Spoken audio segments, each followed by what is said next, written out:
Well, today I'm going to go on a hike not that far from my house. I'm going to go hike Grizzly Peak, which is a lollipop loop hike. I usually try to do it once a year, and it's a beautiful day today. It's not going to get that hot. It's clear out. And I've invited my friend Cloud to come along with me. And so this should be an enjoyable hike with some nice views. I'll get some drone shots in. Just have a really nice morning. If you'd like to come along with us and hike Grizzly Peak, then join us for this little adventure.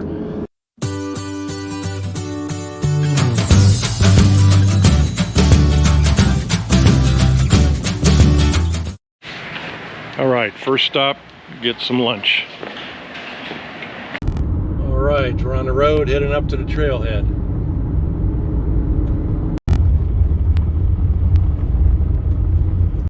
Well, we made it to the trailhead, and as I expected, we are not alone. There's probably about 8 or 10 cars here. It's a very popular hike, and it is a beautiful day, so let's hit the trail, Cloud.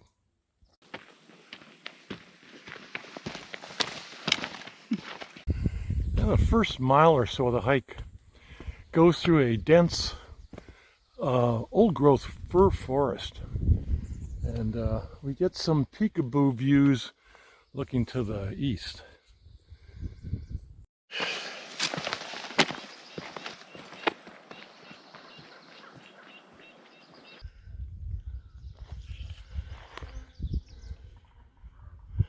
Mount McLaughlin back there.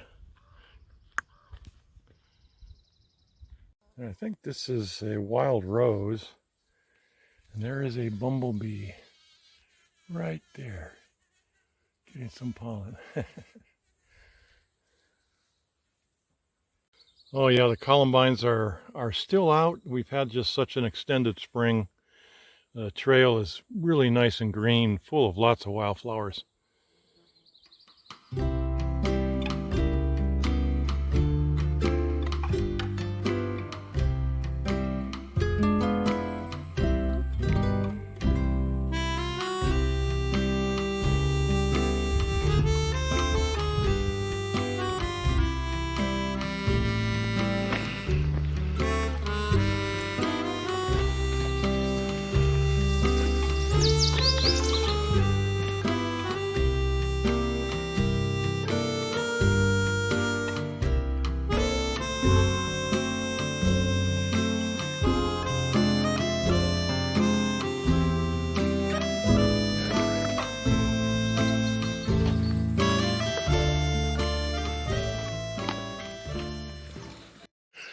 Well, we're on the top.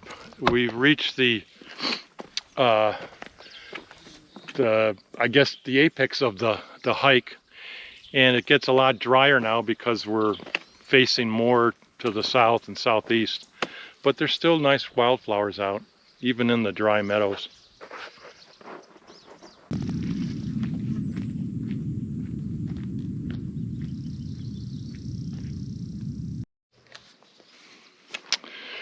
Well, we're crossing over the peak, the top of the mountain, and into an area that's an old fire.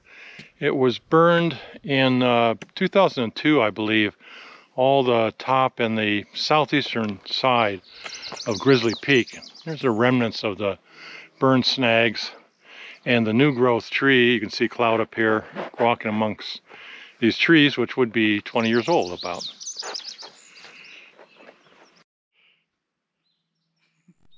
In the summer of 2002, trees touched a power line near Grizzly Peak and ignited a wildfire that eventually burned 1,900 acres.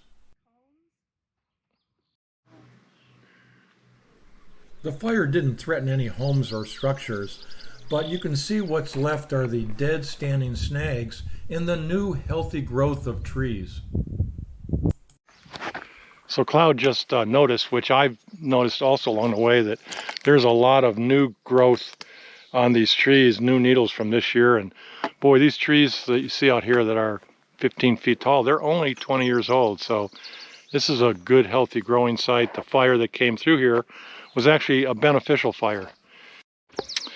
And boy, it's a beautiful day. We can look all the way from the peak up into the Rogue River Valley. That is looking towards Medford out there. Wow, it's a great day.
Grizzly bears used to freely roam most of the western United States.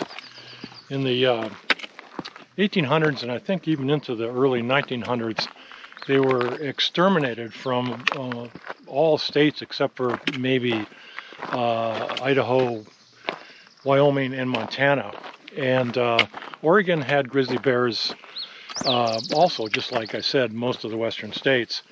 The last grizzly bear was sighted on this peak here, hence the name Grizzly Peak. Now, I'm not really sure of the backstory of what happened to that last grizzly that was sighted here, but I'll find out a little bit more about the grizzly bear history here in Oregon and post it here in this video. Behind me is Grizzly Peak. One of the legends states that Grizzly Peak was named after the last grizzly bear sighted in Oregon. And that's not true, though. The last grizzly bear in Oregon was killed in 1937 in the northeastern part of the state near the Idaho border. The last grizzly bear in southern Oregon was a fairly famous bear known as Reelfoot. Now, he wandered the Siskiyou Mountains here for about 50 years. And he was well known for terrorizing the ranchers that lived in this area. He killed many cattle and many horses, and he was hunted for years. He had been shot at, he had been trapped, and his foot was damaged by a bear trap, and they gave him the name Reelfoot after they saw him because he was limping after that. And even though he had been hunted for many years, he was able to survive, and even after being shot. But finally in the late 1800s, after he had spent years killing cattle and horses from the ranchers in the area, a bounty of about $2,700 was put on old Reelfoot. And so hunters and marksmen came out after him. And there was a group of 5 people who tracked him down in 1890. 3 of the hunters unsuccessful. After being unsuccessful, they left and went back home. But 2 of the hunters, they persisted, including a 17-year-old boy, and they were able to find old Reelfoot, and they shot him near what is now Pilot Rock area and killed him. And because he was so well known, they had him stuffed and paraded him up and down the state in various county fairs for many, many years. So the last grizzly bear in southern Oregon was old Reelfoot, as I said. 1890 is when he died, was killed, but Grizzly Peak was named much earlier than that. In 1853, shortly after the 1850 gold rush, there was a lot of fighting going on between Native Americans and the settlers here, and there was a outpost, there was a soldier army outpost up along the Rogue River, and a group of the soldiers were out looking for a band of the Native Americans up near Grizzly Peak, and one of the, I don't think he was a soldier, a man named Chapman was accompanying the soldiers, and he spotted a grizzly bear up near Grizzly Peak, and he got injured or mauled by the bear, but was able to kill it.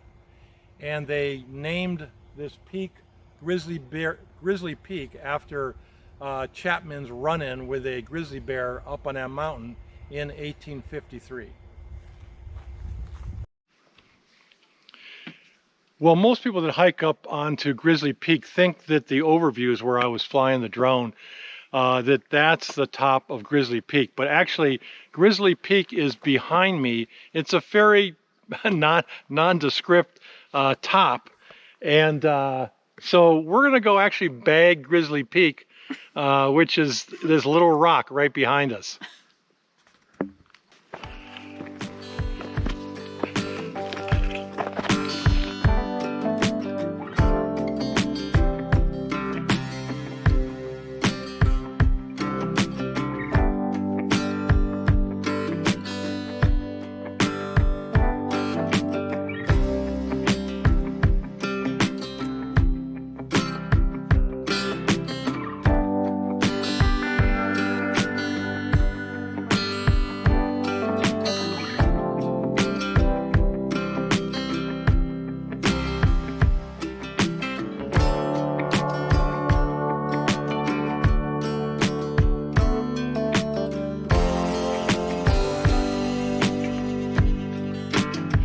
All right, made it all the way back down the trailhead. There's the trailhead sign, and there is Cloud. All right, Cloud, good job. Until next time, hope you enjoyed this video. If you did, please give me a thumbs up, subscribe, and hit the notify button too, and I'll see you next time on one of my senior moments.